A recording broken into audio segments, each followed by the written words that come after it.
오늘 하나님께서 우리에게 주시는 말씀 로마서 1장 1절로 7절까지 말씀입니다. 로마서 1장 1절로 7절 한 절씩 보도록 하겠습니다. 예수 그리스도의 종 바울은 사도로 부르심을 받아 하나님의 복음을 위하여 택정함을 입었으니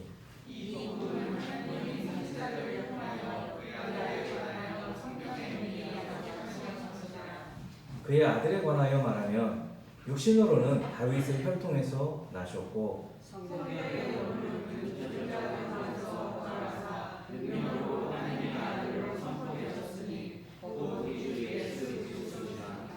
그로 말미암아 우리가 은혜와 사도의 직분을 받아 그의 이름을 위하여 모든 이방인 중에서 믿어 순종하게 하나니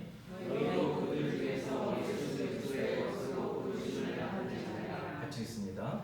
로마에서 하나님의 사랑하심을 받고 성도로 부르심을 받은 모든 자에게 하나님 우리 아버지와 주 예수 그리스도로부터 은혜와 평강이 있기를 원하노라. 아멘. 자리를 좀 띄웠는데요. 확진자가 너무 많이 생기고 있어서 이제 더 좀 각별히 주의를 해야 되겠다 싶습니다. 손으로 옆에 계신 분들 축복하는 시간 축복합니다. 축복합니다.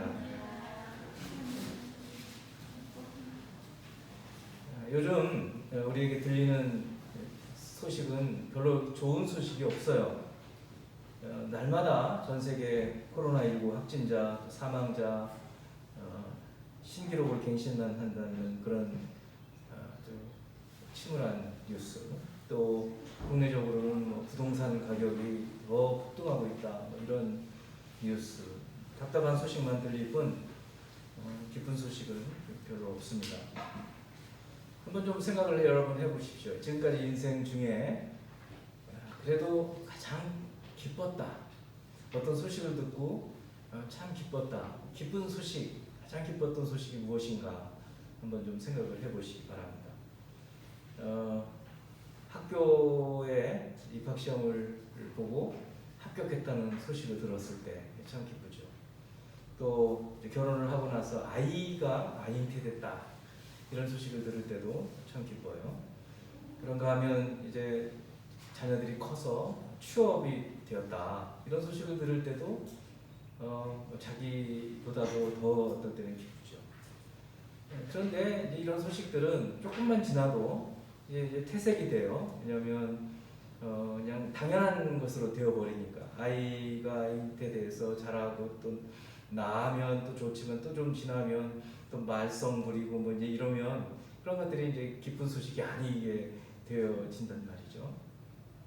그러나 여러분 생각해 볼 때 세월이 갈수록 그 기쁨이 마음에서 샘솟듯 더 솟아나고, 이런 것이 있다고 한다면 얼마나 좋겠습니까? 그 기쁨이 훼손되지 않고. 오늘 저희들은 바로 그런 기쁜 소식을 같이 나누고자 하는 거예요. 복음입니다. 복음. 복음이라는 말 뜻 자체가 기쁜 소식이에요. 기쁜 소식. 성경을 펴면, 특히 이 신약을 펴면 온통 복음이죠. 마태복음, 마가복음, 누가복음, 요한복음. 복음입니다. 그래서 이 복음이 뭔가, 복음도 아니고 복음이 뭔가, 기쁜 소식이다. 마가가 기록한 기쁜 소식, 누가가 기록한 기쁜 소식, 요한이 기록한 기쁜 소식.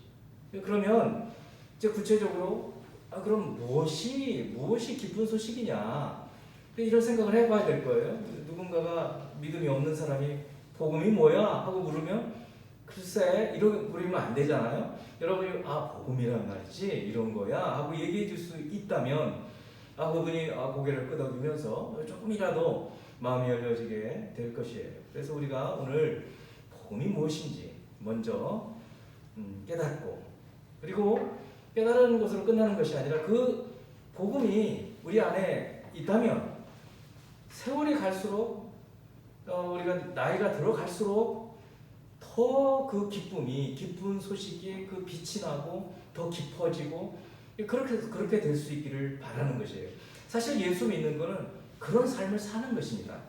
그래서 조금만 몸이 아프든지 상황이 안 좋으면 아이고 죽겠노 그거 말고 아무리 어렵고 힘들어도 우리 안에 있는 가장 기쁜 소식 때문에 날이 갈수록 이런 기쁨이 더 충만해질 수 있는 그런 어떤 단서를 오늘 말씀을 통해서 좀 얻기를 바랍니다. 그도 말씀했지만 복음이라는 것은 기쁜 소식인데 예수 그리스도께서 오신 소식을 기록한 신약 성경 가운데 제일 빨리 기록된 것이 마가복음이거든요. 마가복음 1장 1절은 이렇게 말하고 있어요. 하나님의 아들 예수 그리스도의 복음의 시작이다. 복음, 여기서 복음이라는 말을 유앙겔리온, 유라는 것은 좋은, 좋은이라는 뜻이고 앙겔리온이라는 말이 뉴스예요. 굿뉴스예요. 굿뉴스. 좋은 소식, 기쁜 소식. 보통 로마 시대 때 좋은 소식, 유앙겔리온은 어떤 것이냐면 황제가 새로 즉위를 했거나 아니면 전쟁에서 승리했거나 그럴 때 그런 소식들을 유앙겔리온이라고 사용을 했대요. 근데 점차로 이제 기독교가 이렇게 확장되어 나가면서 유앙겔리온 그러면 복음 그러면 예수 그리스도에 관한 것 이것이 이제 유앙겔리온이 된 거예요. 그래서 마태복음이라는 말이 나오고 요한복음까지 이 복음이라는 말이 나온 것입니다.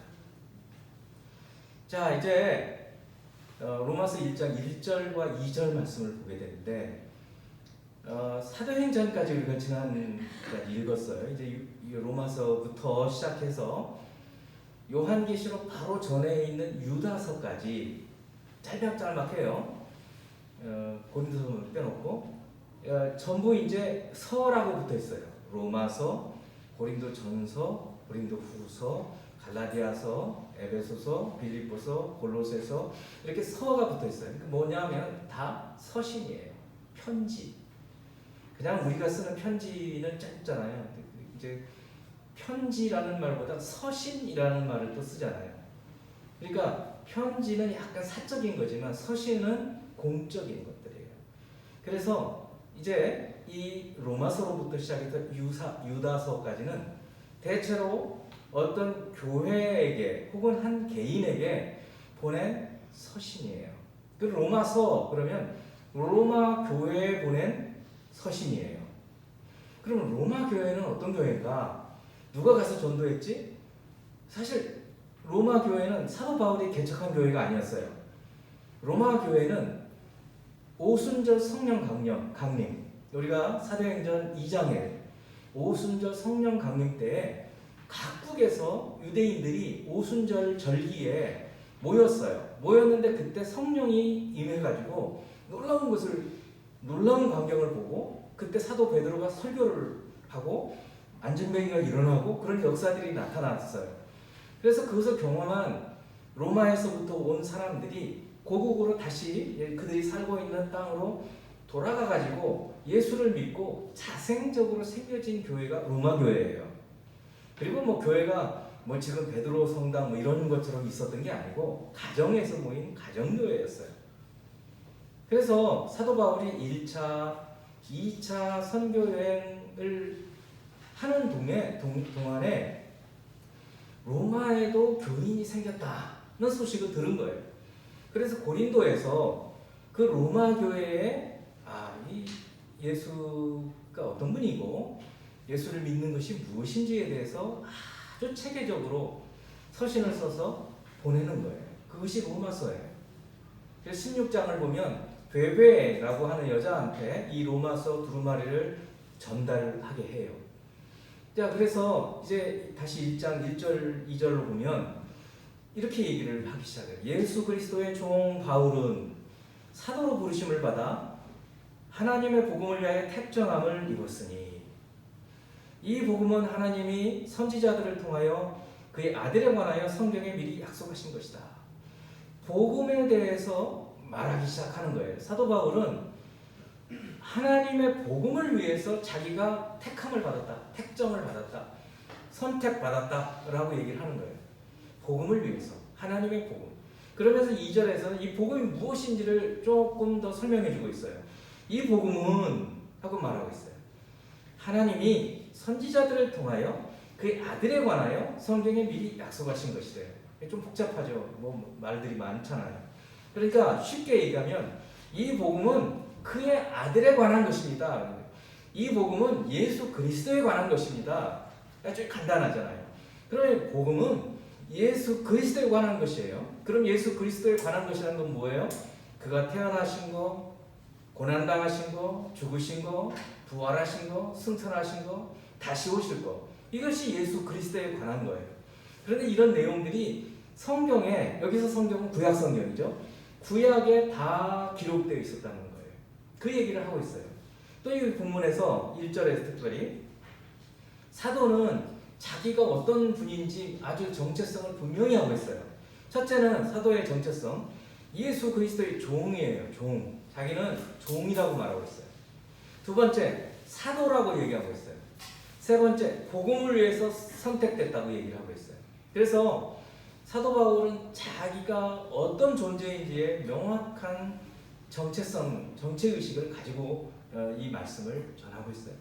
저 여러분들도 이제 복음이 무엇인지 이제 알았죠? 복음은 뭐예요? 예수 그리스도에 관한 것이라는 거예요. 예수 그리스도에 관한 처음부터 끝까지 전부 그것이 복음이에요. 그리고 우리도 내가 어떤 사람이지? 나는 어떤 존재인가? 하는 정체성을 가져야 돼. 우리 다 하나님의 것이에요. 예수 그리스도의 것이에요. 하나님의 종들이에요. 하나님이 주님이면 반대로 우리는 종이 되는 거예요.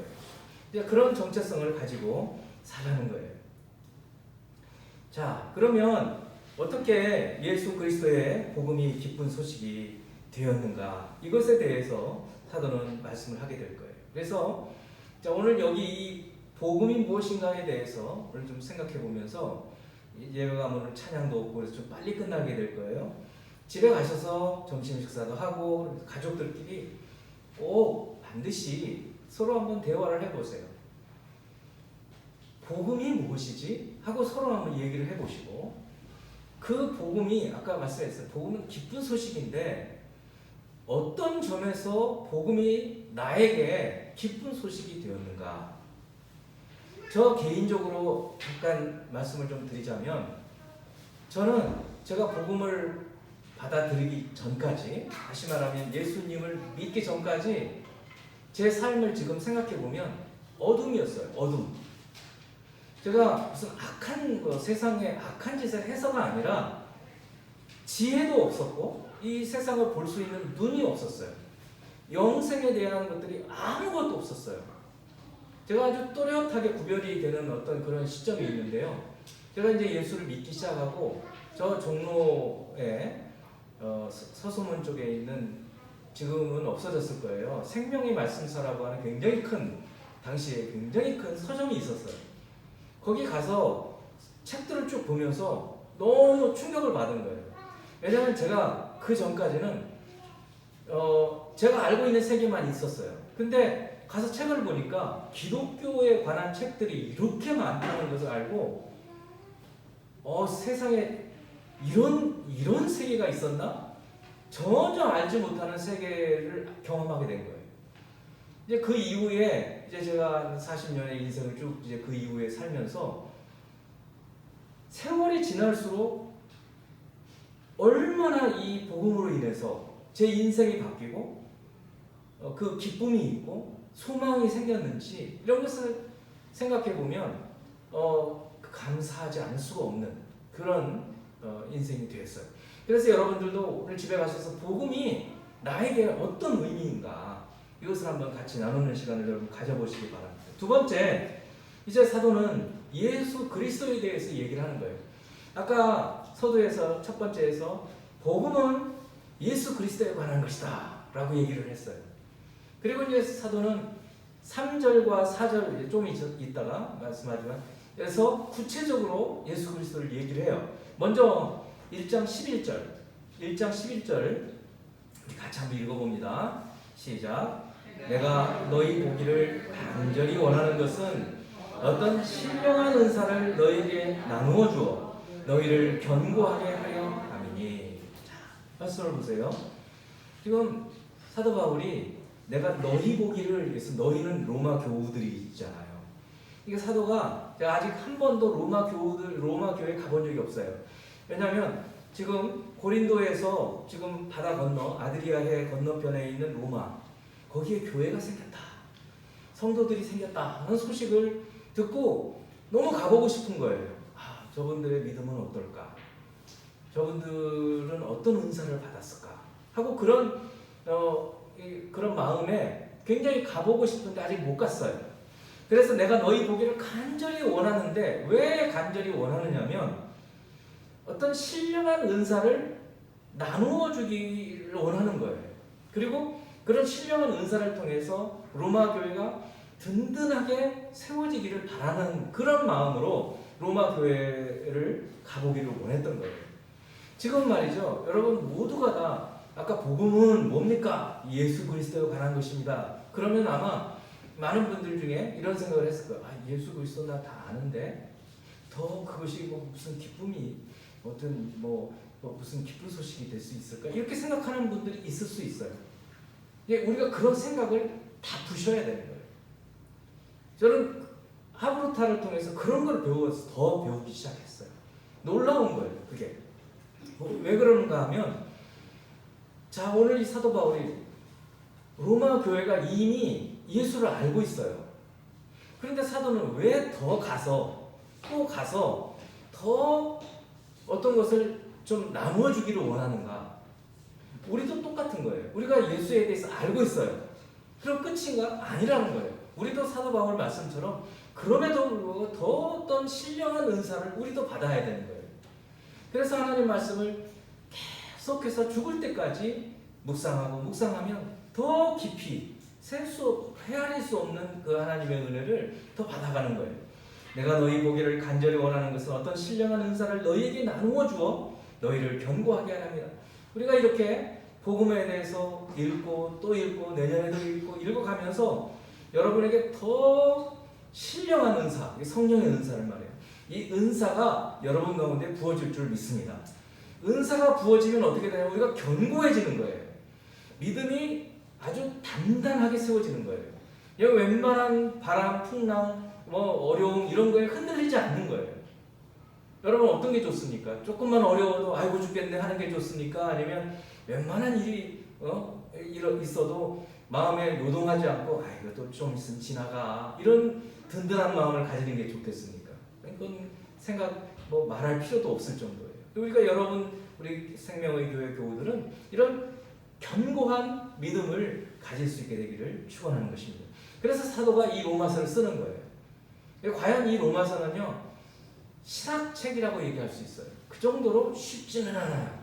그런데 그걸 파면 얼마나 깊이 있는 은혜를 깨달을 수 있는지, 그것을 우리가 알 수 있어요. 자, 3절과 4절 말씀으로 들어가고, 이제 사도는 이 두 절을 가지고 앞으로 16장에 걸쳐서 로마서 전체를 딱 요약을 해줘요. 그러니까 이것이 복음이라는 거예요. 그러니까 복음은 예수 그리스도에 관한 것인데, 그 예수 그리스도를 딱 두 절로 이렇게 얘기할 수 있다는 거예요. 첫째, 그의 아들에 관하여 말하면 하고, 이제 아들 예수에 대해서 말하는데, 육신으로는 다윗의 혈통에서 나셨고, 이거 하나예요. 또 하나, 성결의 영으로는 죽은 자들 가운데서 부활하사 능력으로 하나님의 아들로 선포되셨으니 우리 주 예수 그리스도이시니라, 이렇게 말씀하고 있는 거예요. 그러니까 예수 그리스도를 요약을 해서 첫째 육신, 둘째 영, 이 두 개를 쫙 나눠서 얘기하는 거예요. 육신은 뭐냐? 다윗의 자손이라는 거예요. 다윗의 혈통에서 나셨다는 거예요. 그러니까 사람으로 오셨다는 거예요. 이게 말씀은 예수님의 인성을 얘기하는 거예요. 우리 육체, 우리와 똑같은 육체를 입고 오셨음을 얘기해주고 있는 거예요. 신학적으로요, 2000년의 교회의 역사가 오면서 예수님에 대한 이해 굉장히 복잡했어요. 예수님은 그냥 하나님의 아들이지 사람이 아니야. 그건 되게 멋있어 보이잖아요. 근데 그건 이단이에요. 또 거꾸로, 예수님은 사람의 아들이지 신은 아니셨어. 그것도 이단인 거예요. 왜냐하면 이런 말씀들이 우리에게 그렇게 얘기해주고 있는 거예요. 그래서 하나님이시면서 동시에 인간이신 거예요. 이거는 신비죠. 동정녀 마리아를 통해서 태어났지만 남자를 통해서 잉태된 게 아닌 거예요. 그러니까 예수님은 독특한 분이신데 사람으로 오셨지만 동시에 성령으로 잉태되신 분이에요. 우리가 늘 사도신경을 암송하면서 그걸 우리의 믿음을 고백하는 거예요. 성경이 그것을 얘기해주고 있기 때문에 그래요. 그 중에 하나가 오늘 말씀입니다. 육신으로는 다윗의 혈통으로 오셨다. 여러분 이 말씀은요, 깊이 생각해보면 대단히 은혜가 되는 말씀인 거예요. 만일에 예수님께서 우리와 달리 우리처럼 지금 우리는 육체를 갖고 사는데 육체 없이 오신 분이라고 한다면 우리가 얼마나 이 육체 가운데서 고통스럽잖아요. 여러분 안 그러세요? 여러분 조금만 지나보세요. 아이고 배고파. 한 끼 더 굶어보세요. 아이고 힘도 없어. 어디 한번 아파보세요. 아이고 소리가 저절로 나와요. 이게 우리 인생이에요. 이 예수님도 배고프셨어요. 예수님도 피곤하면 뱃머리에서 그냥 베개 메고 그냥 주무셔가지고 풍랑이 쳐도 그냥 안 깨셨어요. 우리와 똑같으신 거예요. 우리의 모든 고통을 아시는 거예요. 그래서 히브리서 5장 7절을 보면 이렇게 얘기하셔요. 그는 육체에 계실 때 자기를 죽음에서 능히 구원하실 이에게 심한 통곡과 눈물로 간구와 소원을 올렸다는 거예요. 그래서 땀방울이 핏방울이 되도록 기도를 하실 수밖에 없었던 거예요. 왜냐하면 육체에 있기 때문에 사탄에게 시험도 당하신 거예요. 배고프니까 40일을 금식하니까. 그래서 예수님께서 시험을 당하시고 우리도 시험 당하는 거예요. 왜 우리에게 소망이 되고 위로가 되느냐면 예수님도 우리와 똑같았던 거예요. 그러니까 우리도 예수님처럼 따라갈 수 있어요. 예수님께서 어떻게 사셨지? 생각해보면 되는 거예요. 예수님은요 정말 기도를 많이 하셨어요. 정말 기도를 많이 하셨어요. 시험도 당하시고 아까도 말씀했지만 배고프면 굶주리 배고픔을 느끼신 거고 물을 안 마시면 목마름을 느끼셨고 피곤하면 졸리시고 그런 걸 다 경험하셨기 그때 어떻게 하셨는가? 육체에 계실 때 이제 죽음의 공포도 있는 거예요. 죽음의 공포도. 예수님도 죽음의 공포가 있으셨어요. 그래서 죽음에서 능히 구원하실 일에 통곡하신다는 통곡. 그리고 눈물로 간구하고 소원을 하나님께 올렸다는 거예요.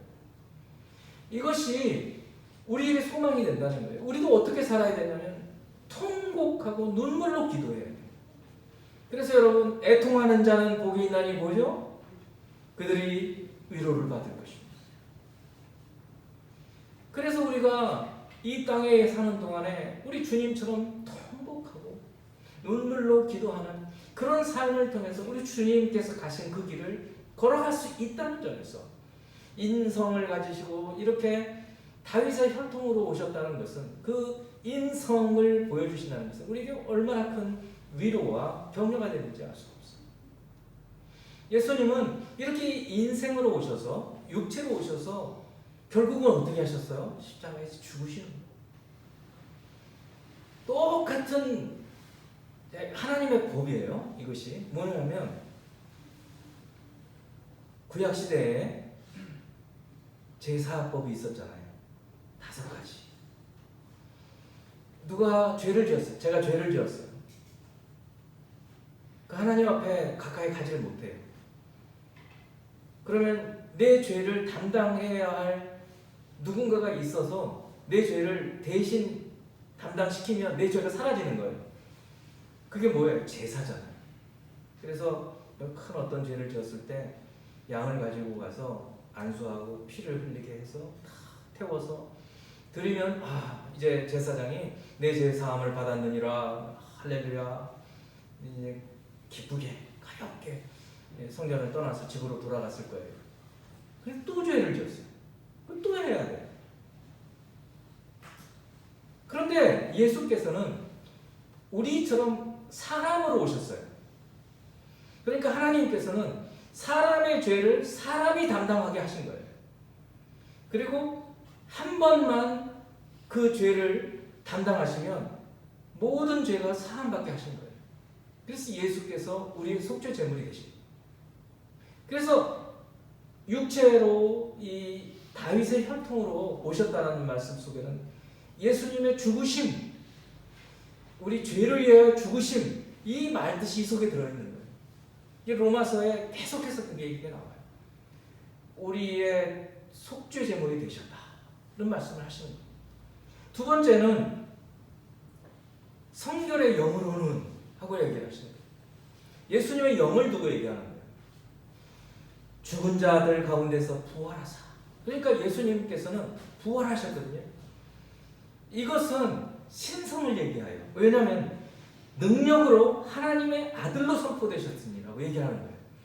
그러니까 아까 육신으로는 얘기했을 때는 인성을 얘기했다고 한다면 성결의 영으로 얘기했을 때는 하나님의 아들은 바로 하나님이거든요. 하나님의 신성, 하나님의 이 신성을 가지고 오셨음을 얘기를 하는데 그것은 어디에서 나타나냐면 부활을 통해서 나타났다는 거예요. 복음은요, 이 두 가지인 거예요. 첫째, 복음은 예수께서 육체로 오셔서 우리 죄를 담당하시기 위해서 죽으셨다. 그거예요.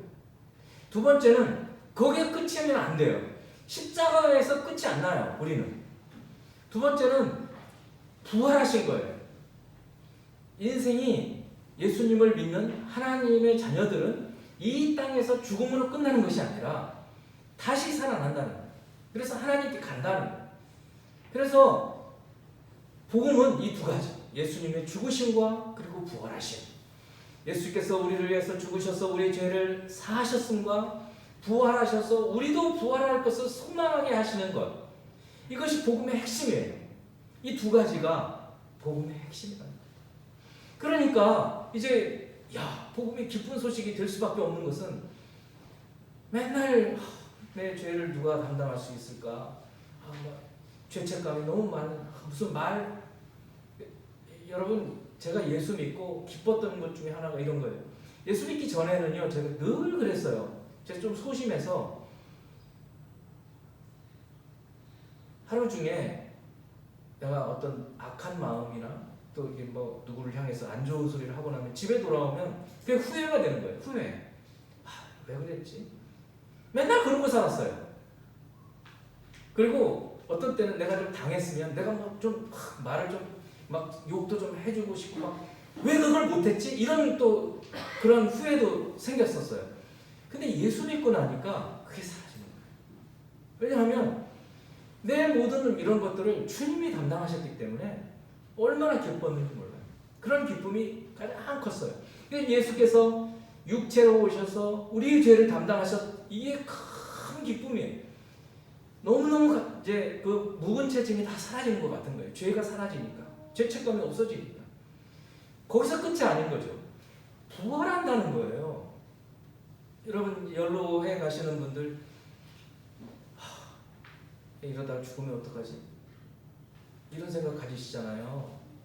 죽으면 어떡하지? 이제 이것이 소망이에요. 죽으면 예수 안에 부활한다는 거예요.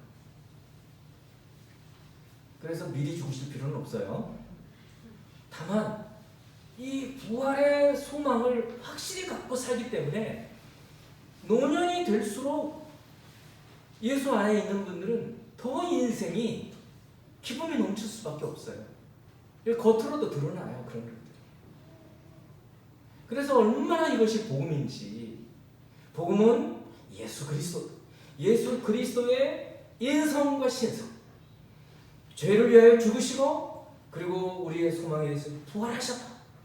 그래서 우리도 그렇게 살 수 있다라는 것을 믿게 하는 거예요. 마지막으로 이제 주님께 부름 받은 자로 순종하라는 거예요. 5절 말씀 우리 같이 한번 읽어봅니다. 시작. 그로 말미암아 우리가 은혜와 사도의 직분을 받아 그의 이름을 위하여 모든 이방인 중에서 믿어 순종하게 하나니. 여기 그로 말미암아는 아까 예수 그리스도예요. 두 가지 얘기했잖아요. 육신으로는, 그 다음에 영으로는. 근데 그 예수 그리스도로 말미암아 받은 게 있어요. 받은 게. 뭘 받았어요? 두 가지를 받았어요. 첫째는 은혜를 받았어요. 그래요. 두 번째는 직분을 받았어요. 받은 게 있는 거예요. 사도가. 근데 내가 하고 얘기하지 우리가 라고 얘기하고 있어요. 그런 말미암아 우리가, 그러면 여기 우리 속에 누가 들어가느냐면 사도 바울이 있을 거예요.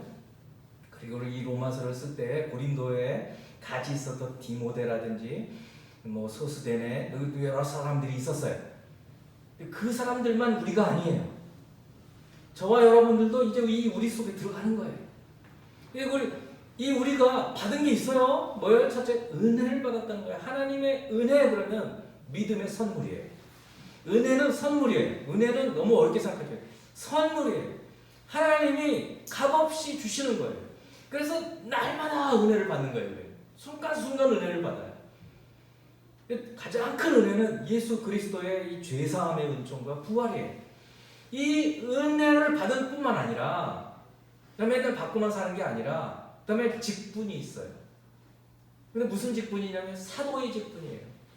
사도라는 말은 아포스톨로스, 12사도 뿐만 아니라 사도 바울도 사도인데, 우리가 사도라는 그런 말은 아니에요. 근데 이 사도라는 말도 원래 쓰는 사도의 말 말고 때로는 보통 명사화 되는 게 있어요. 그러면 보통 명사로 이 사도가 무슨 뜻이냐? 보냄받은 자라는 거예요.